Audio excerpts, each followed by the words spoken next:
Hey everybody, it's me, Gregory Mannarino. Here we go.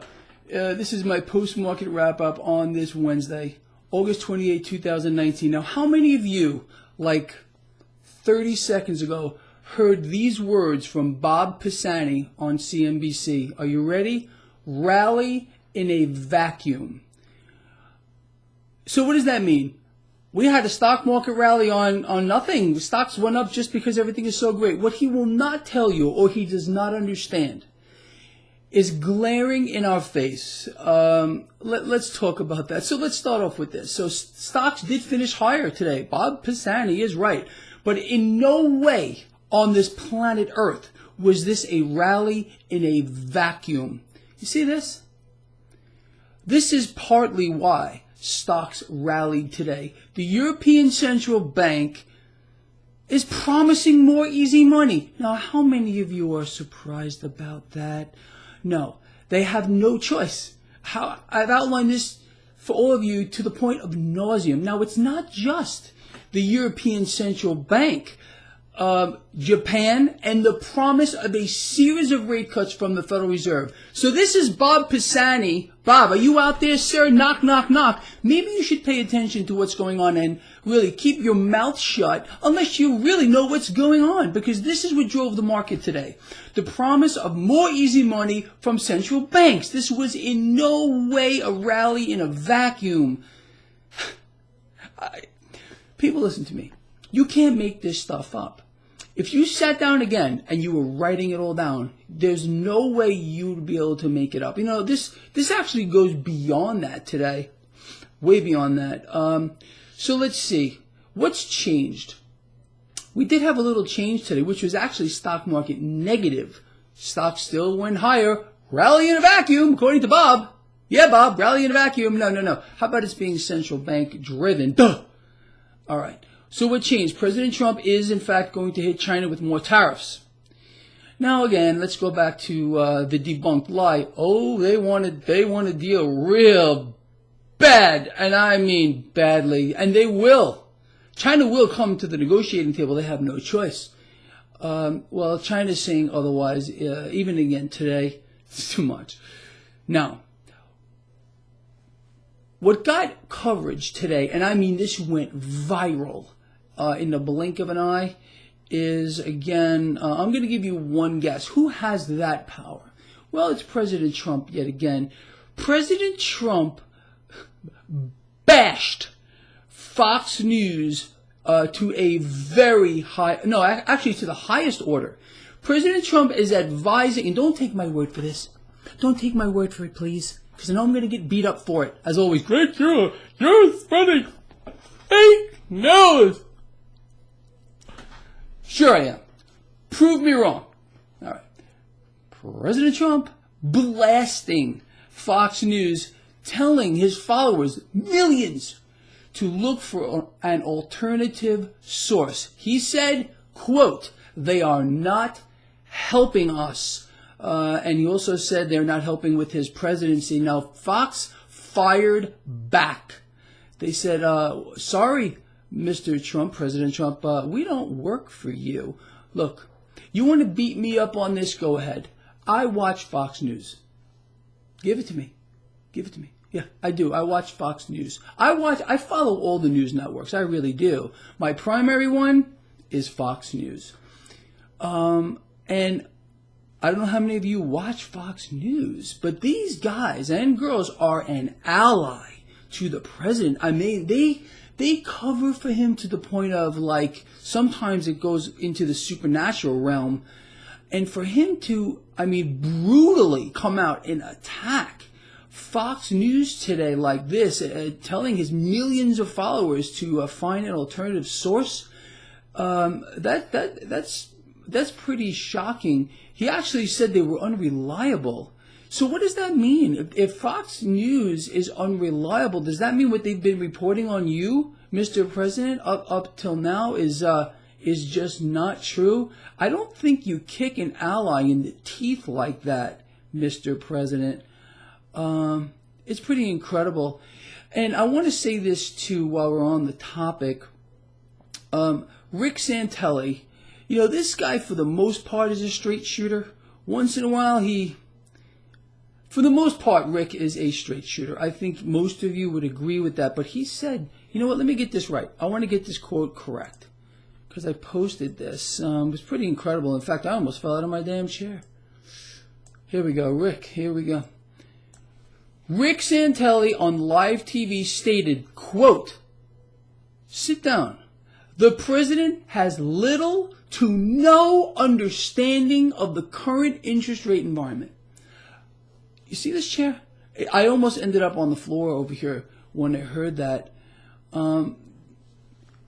That's substantial coming from a guy who only does the debt market. But look, this is no surprise again to you, to me, to anyone with one single fraction of a functioning brain cell. And let me tell you this too, it's not the president's policy. I don't believe that.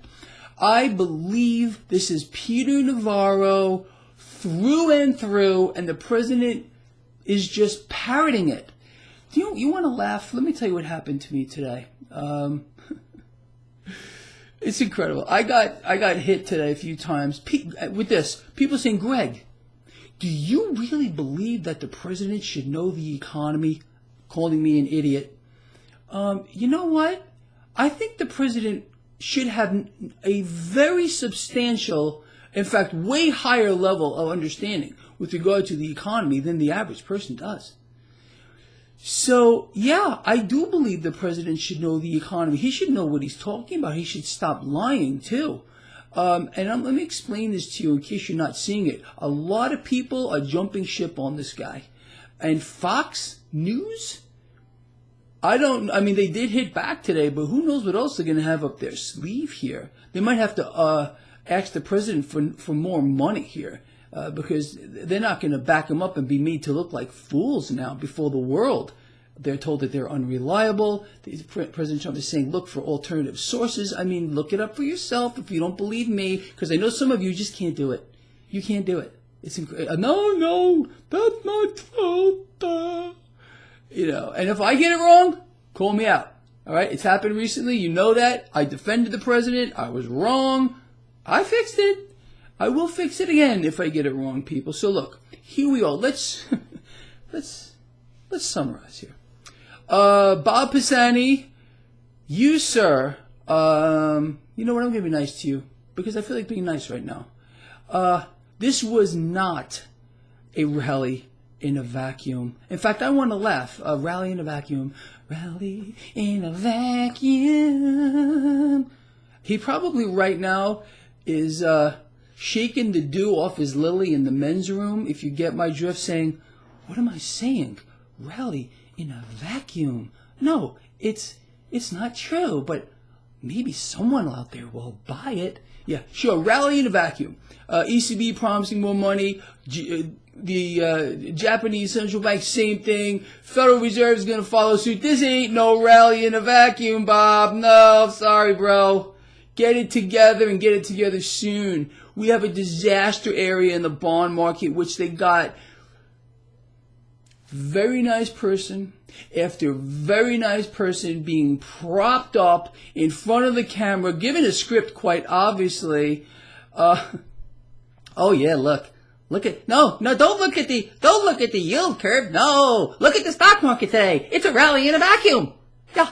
Oh, it's because our economy is so strong. Yeah, that's what it is.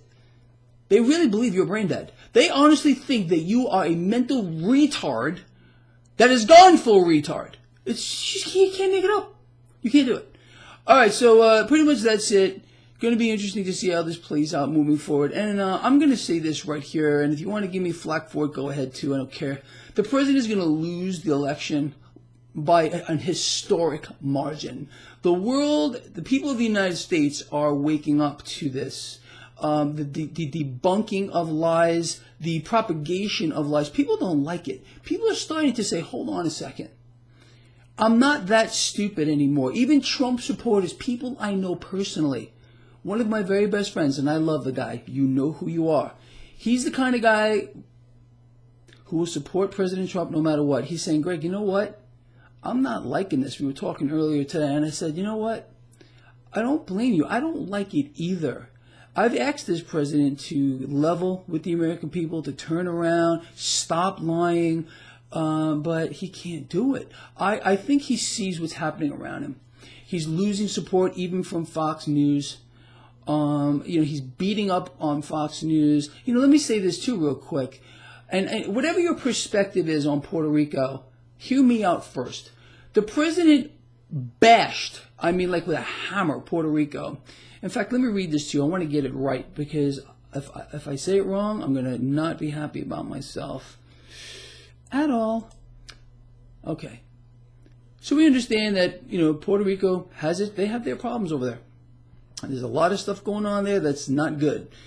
President tweet earlier today. Are you ready? Bear with me, and I understand a lot of you are going to agree with this, but let's hear me out. President Trump, Puerto Rico, this is a quote, this is a tweet from the president. I'm going to read it verbatim. At Real Donald Trump, Puerto Rico is one of the most corrupt places on earth. Their political system is broken, and their politicians are either incompetent or corrupt. He should know. Congress approved billions of dollars last time, more than any place else has ever gotten, and it was sent to crooked polls. I guess he means politician, no good. About an hour later, we get this. In fact, it was an hour later. And by the way, I am the best thing that's ever happened to Puerto Rico. And by the way, I am the best thing that's ever happened to Puerto Rico. Go to his Twitter feed. You can see these in succession. Your mind will be absolutely blown. Now, look, with regard to Puerto Rico, I want you to understand something here. Whether or not that's true doesn't matter. It's perception. And there are throngs of people in this country who vote, who are loyal. The president just excommunicated these people on a grand scale. They're not going to forget something like that. And for him to go ahead and say, I'm the best thing that ever happened to Puerto Rico, meanwhile he's admitting that they're falling down a rat hole. How does that work? One of you, can you explain that to me? I stopped using all those hashtags. I'm not going to bring them back, but they seem to be catching on. Something's up here. All right, look, I'm going to say it. This is unhinged. This is absolutely unhinged. And you don't think it's unhinged? Well, prove me wrong. How did I get it wrong? Because I know I'm going to take some heat for this, as always. Prove anything. How about Fox Business? Fox News, not Fox. Well, Fox Business. They're another one. Are you watching the business networks, all of them? They're starting to call out the president. Look at Rick Santelli today, saying the man has no clue with regard to interest rate, what's going on with the interest rates. Very interesting stuff. So he's losing a lot of support here, which he is going to need or would need moving forward. He's alienating a lot of people, not just by his blatant, in-our-face lies and propaganda to drive this market. It's out of control at this point, but he's really pushing the edge of the envelope here. This part of a 3D chess game, people, that he's bashing Fox News here, and they fire right back. I don't think so. Anyway, but I'd love to hear from you, and you want to give it to me? I'm ready for it. I called most zombies. There's some dwelling here, because the undead, the brain dead, they got to stick around. They don't know any better, sadly, and maybe we can wake some of them up. Anyway, with that said, this guy loves you a lot. Please share this video. Let me know what you think. You want to beat me up? Go ahead. I can take it. And tell me where I'm wrong, though. Don't just say, Greg, you're an idiot. Greg? Tell me where. Tell me where I got it wrong. Anyway, I'll see you tomorrow. I'm out of here.